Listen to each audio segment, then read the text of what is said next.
As the first light of morning gently touched the damp grass in the garden, Henry was already awake. Calluses had formed on his hands. He rarely wore gloves while working the soil because to him, the earth wasn't just a job, it was a language. He watered flowers with the care of speaking to them and pruned the branches of trees without wounding them. He was past 60. His face was lined with wrinkles, his shoulders slightly hunched, yet he still moved with the agility of a young man. He wore a worn green jacket, pants darkened by soil at the cuffs, and scuffed boots. That morning, he knew his employer was out of town. He planned to finish his morning chores early and finally pursue a dream he'd been holding on to for a long time. That old car in the garage of the very mansion whose gardens he trimmed and flowers he tended every day. It had been his dream since childhood to one day see a brand new version of that model. And today that car was being showcased in a luxury dealership downtown. Henry had scribbled the date of the exhibition into a small, weathered notebook. Today was the day. He packed an old sandwich into his bag, buttoned his jacket, and walked through the roses he had planted with his own hands, heading toward the bus stop. He didn't know what awaited him, but inside, he was full of excitement, like a child. The city was crowded, the streets buzzed with honking, urgency, and rush. But as Henry walked, he bumped into no one, nor did he lift his head. He had only one thing on his mind, that legendary car he had once hung a poster of in his room, the one he drove in his dreams, the 1965 model, a reissued classic sports car. It was almost 9 a.m. Henry finally reached the street where the dealership stood. At the corner stood a showroom with glass walls stretching up to the ceiling, lit inside like a museum, gleaming with elegance. Behind the glass, multi-million-dollar cars were displayed under spotlight, like they were on a runway. The floor was spotless, the windows gleamed like crystal, and suited young men walked around with purpose. Henry pulled out his small notebook. Beneath the note, in trembling handwriting, he wrote, "I made it." He took a deep breath and stepped toward the door. The moment he entered, the dust from his shoes left faint traces on the pristine floor. The air inside was rich with the distinct scent of leather, new car smell, and cleaning polish. It briefly overwhelmed him, but he was only there for the car. With timid steps, he walked toward the central platform. And there it was, red, classic lines, trimmed with elegant detail. The dream of his childhood stood right before him. For a moment, he forgot to breathe, but that magical moment wouldn't last long. A sales assistant in the corner eyed Henry's clothes carefully, then another, and another. The whispering began. Who is this guy supposed to be? Is he the gardener at this hour? Dressed like that? Henry hadn't noticed yet. His eyes were still fixed on the car. But beneath the silence of the showroom, a storm was quietly approaching. As Henry's eyes traced the curves of the red car, a pair of polished shoes echoed toward him, clicking heels, the sharp scent of expensive cologne. A young sales associate in a dark navy suit approached, holding a tablet, wearing a forced smile. But behind that smile, there was a clear air of condescension. "Sir, may I help you?" Even as he spoke, his lips barely managed to curl upward. His gaze lingered on Henry's clothes, his worn hands, his old shoes. Henry smiled gently. "No need, son. I'm just looking. This model has been my dream since I was a boy."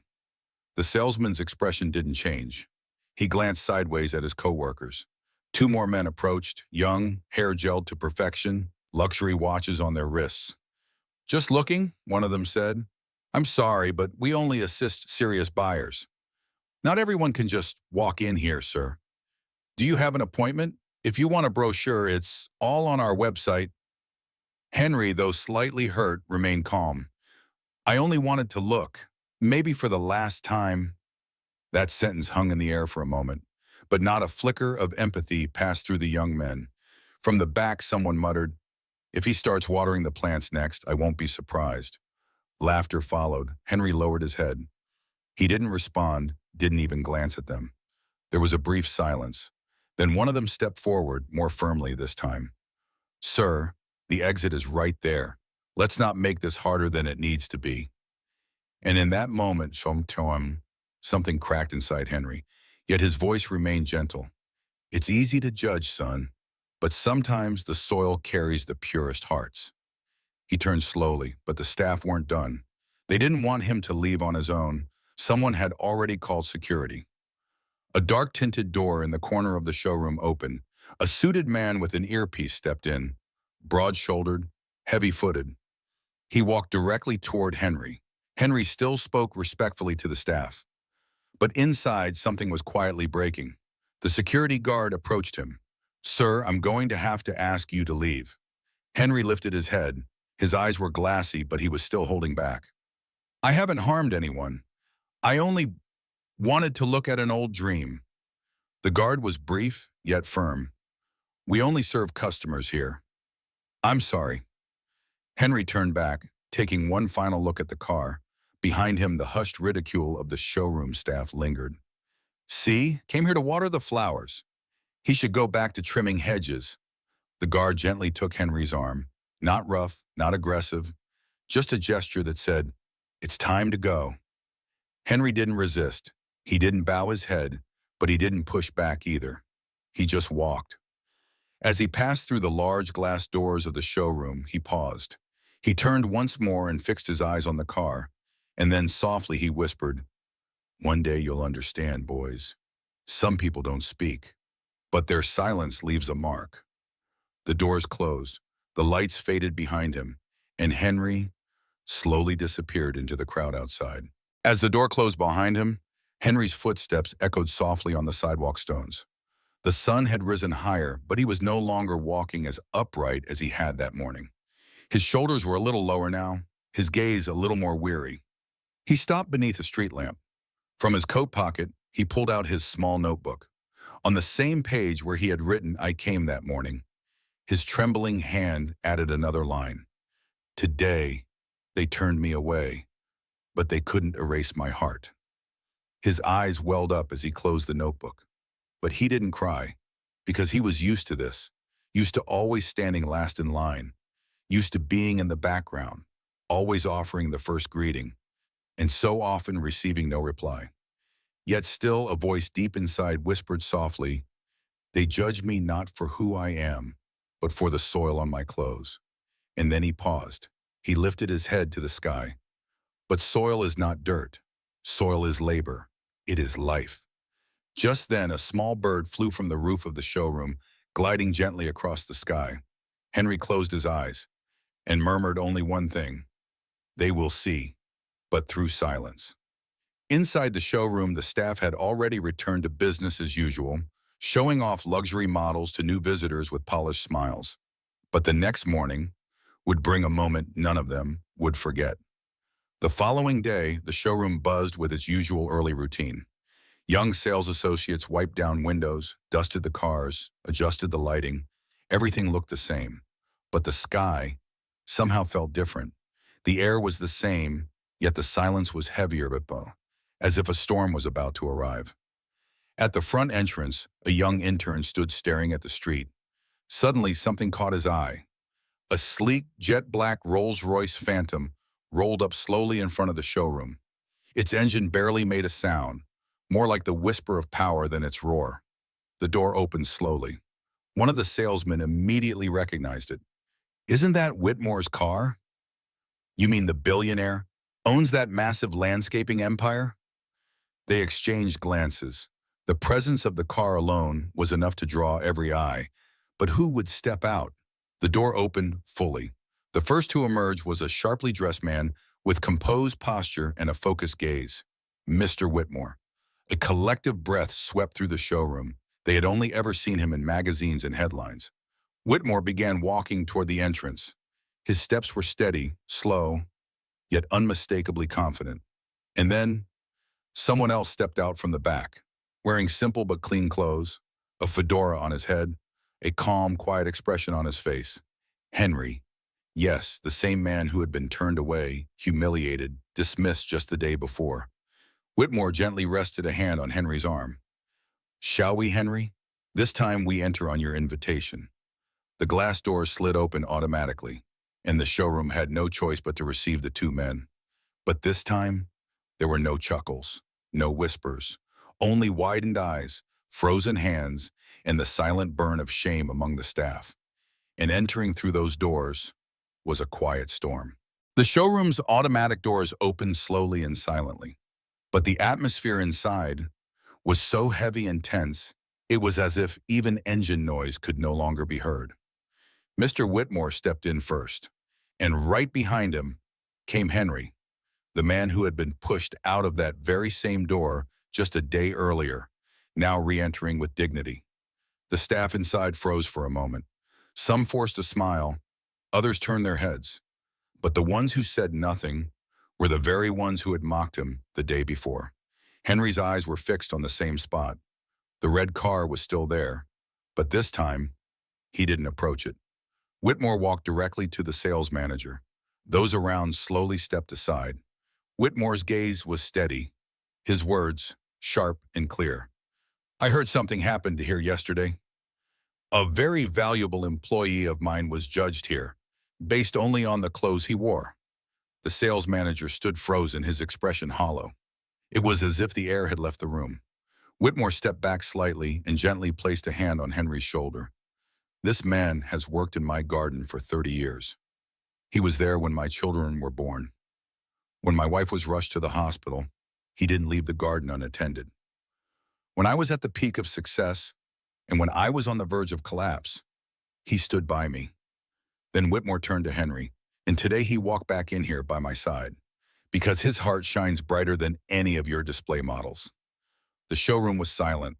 The sparkling floors now seemed duller, and Henry stood there without saying a word. With every glance directed at him, the faces of those who wronged him began to fall just a little more. Henry stood at the center of the showroom. Yesterday, he had stood in the very same spot, silent, his eyes cast down. Today, his head was held high, but still with the same quiet humility. His clothes were not new, just clean, his shoes still plain, his jacket unpressed but carefully worn. Because Henry's return wasn't about spectacle, it was about dignity. No one dared speak while Whitmore stood beside him. Yesterday's man pushed out the door was now beside his most respected guest in the room. But Henry didn't challenge anyone. He didn't avoid their eyes, nor did he meet them with pride. He simply turned to the red car once more, stepped forward, leaned in, touched the metal surface with the tips of his fingers. He drew in a breath, closed his eyes. "You know," he whispered, "I first saw you in my dreams, when I was just a boy." Whitmore stood behind him, smiling gently. At the far end of the showroom, the young salesman, the one who had told Henry, "You don't belong here," sat motionless. His throat tightened. To see that man, the gardener he had looked down on, standing so silently, yet so powerfully, it was a shame he'd never known before.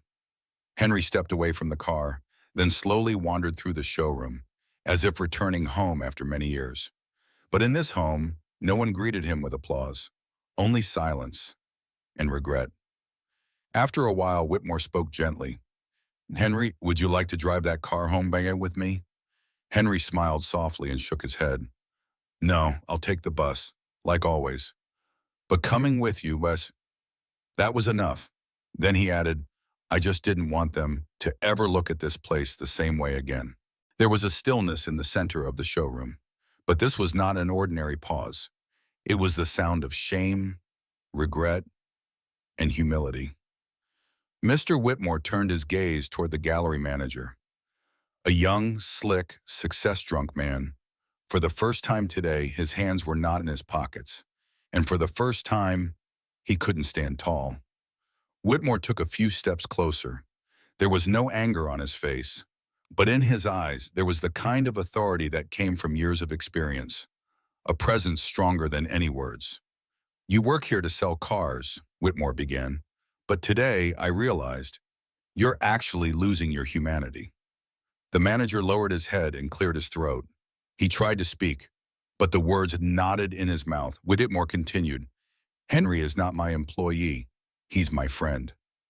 The man who carried me when I was falling and stayed the same when I rose." The other staff in the showroom had also dropped their gazes. Those who had laughed yesterday were now stealing glances at Henry, but none dared meet his eyes. When you judge a person, what do you look at? Whitmore asked. Their jacket, their shoes, the dirt on their hands. You saw the calluses on his hands, but you couldn't see the honor behind them. The manager swallowed hard. Whitmore's voice dropped slightly, but its tone sharpened. If this is a place where people are valued only by how expensively they dress, then I won't buy a single car from this showroom. Because I don't just look at the engine in a car, I look at the hearts of the people who present it. In that moment, the entire air inside the showroom shifted. Not just the cars, but the stares, the posture. Everything stood still. Henry was still silent, but his silence was leaving a mark deeper than any words could. While the manager stood frozen, Whitmore took a step back. Then he turned to the center of the showroom, where everyone could hear him, and his voice rang clear. Let me tell you a bit about Henry. The younger staff, gripping their tablets tightly, began to listen. He was there when I built my first home. He shaped the garden with his own hands. When my children were born, he brought them fresh fruit every morning. When my wife was undergoing chemotherapy, he placed her favorite flowers beside her bed every day. When I was on the verge of bankruptcy, he showed up to work on time every day, even when I couldn't pay him a cent. One of the young employees dropped his eyes to the floor. Whitmore continued, Henry doesn't just work with soil, he cultivates people. He sees into others, he knows their hearts, and always chooses to stay silent. As those words echoed through the room like waves, one employee leaned toward another and whispered, that man, he's much more than just a gardener. Whitmore turned to Henry. You know, he said softly, not everyone gets to meet someone as honest, hardworking, and dignified as him. And what he went through here yesterday didn't just shame him, it shamed me too. Henry gently lowered his head, not from shame, but from humility. And in that moment, everyone in the room truly saw Henry for the first time. Not the soil on his clothes, but the life he had lived.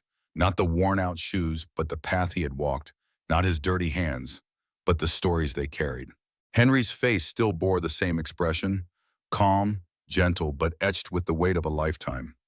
He didn't bask in Whitmore's praise, nor did he unleash his anger for the pain he endured the day before.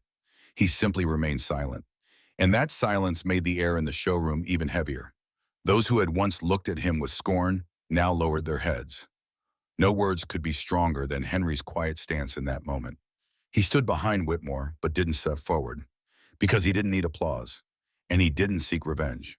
All he ever wanted was to be understood. From the corner of the showroom, the young salesman, the one who'd spoken the first humiliating words yesterday, stepped forward hesitantly. He lifted his head in shame. It seemed like he was about to speak, but Henry didn't interrupt him. He had no intention of speaking anyway. They met eyes, and Henry simply gave a slight nod. A look that said, it's okay, son, it's over. But that small gesture said so much more. I forgive you, because I've learned to work the soil, not to hold grudges. I've grown not through reaction, but through patience, Vaughn.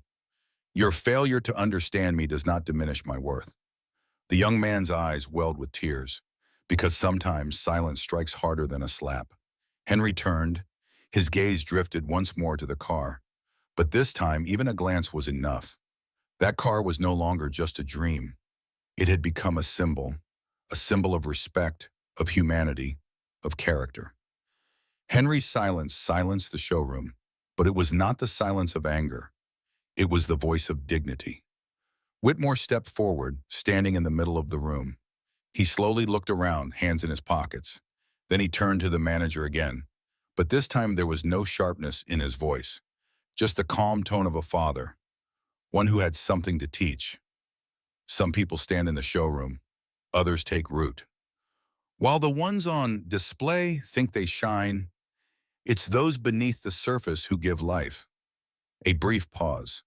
Henry knows soil, but more than that, he knows patience, he knows respect, and he knows how to stand tall in silence. What did you say to him yesterday? You don't belong here. But today, we all saw who truly belongs. Whitmore turned toward the glass wall of the showroom. Outside, the sun was beginning to set. The shadows had grown long. In this world, people shouldn't be judged by what they wear, not by clothes, but by how they live. Respect isn't in a suit and tie. Respect lives in the heart. Then he turned back to the room one last time. And if you still only value what's behind the glass, then I won't buy a single thing from your showroom. Whitmore began to walk. Henry walked beside him. At the door, Whitmore stopped. He looked at Henry. "Let's go, my friend." And Henry nodded softly. "Let's go." As the two of them walked out together, everyone inside was holding back tears. But no one said a word, because sometimes the most powerful words are the ones never spoken. After the door closed, a silence fell upon the showroom. But it wasn't an ordinary silence. There was no hum of engines anymore, no rehearsed lines from sales reps, no smug glances, only shame. A heavy, lingering remorse hung in the air. The young salesman who had laughed the day before was still staring at the very spot where Henry had just stood. When he noticed his hands were trembling, he wiped his palms on his trousers. He had dropped his tablet and hadn't even realized it. The manager didn't retreat to the back office. He just stood there, frozen. Because from now on, nothing could go back to the way it was. The man who had just walked out the door represented more than a customer. He was the measure of their humanity. The youngest intern swallowed hard and whispered, "Yesterday, I only saw how old his clothes were." Those around him silently nodded. It wasn't an apology. It was an admission. They knew now. There was no going back. In one of the mirrors on the wall, they looked at their own reflections, and they didn't recognize themselves. They hadn't just misjudged Henry. They had misjudged themselves. Everything they thought they owned yesterday, confidence, pride, a sense of superiority, had melted away in the silence of one man. But this silence wasn't just an end. Perhaps it was a beginning, a spark of change, the first quiet step toward awareness, and maybe one day a real apology. The two men now walking away, seen through the showroom's glass, were no longer just visitors. They had become mirrors. The Rolls-Royce still waited there. It was untouched by time, its reflections undisturbed, its stillness unshaken. Whitmore stepped forward and opened the door for Henry, but Henry paused. He turned back and took one final look at the showroom. There was no pride in his eyes, no satisfaction of revenge, just a glance, a farewell, to the stares, to the whispers, to the silence, a quiet closure. Then he slowly bowed his head. "I don't hold a grudge against anyone," he murmured to himself. "But maybe, from now on, they'll think twice before they judge someone." Whitmore stood beside him. "Come on, my friend, time to head back to the garden." Henry smiled, and in that smile, there was no triumph, no pride, only peace. They got into the car together. The Rolls-Royce pulled away slowly. Even its engine whispered, quieter than those left behind. But that silence spoke louder than 1,000 words. As they drove, Henry gazed out the window. The streets were still the same, but the path within him had already changed. As the Rolls-Royce pulled away, it didn't just leave behind a showroom, it left behind the collapse of a prejudice, the quiet resistance of a man, and a small yet powerful reminder that touched the conscience of a society. Inside the car, Henry gazed out the window. Trees passed by, people walked, the city carried on. Whitmore broke the silence. "Are you all right?" Henry slowly turned his head. He smiled. "I've always been all right. They just never saw it." At that moment, a child passed by on the sidewalk, holding his father's hand. Henry looked out the window and whispered, "Respect doesn't live in clothes. Respect is in the heart." You can't judge someone by their shoes, the dirt on their hands, or the coat on their back. But from the tone of their voice, the look in their eyes, their patience, that's where you find the real person. Whitmore nodded. "And you, Henry, you are the quietest yet noblest man in this city." The Rolls-Royce continued down the road. They turned a corner. The traffic light changed, but Henry's words remained, echoing in the minds of everyone left behind in that showroom. Perhaps they would never again judge someone solely by appearance. And maybe one day, when another Henry walked through their door, they'd greet his silence, not with suspicion, but with respect.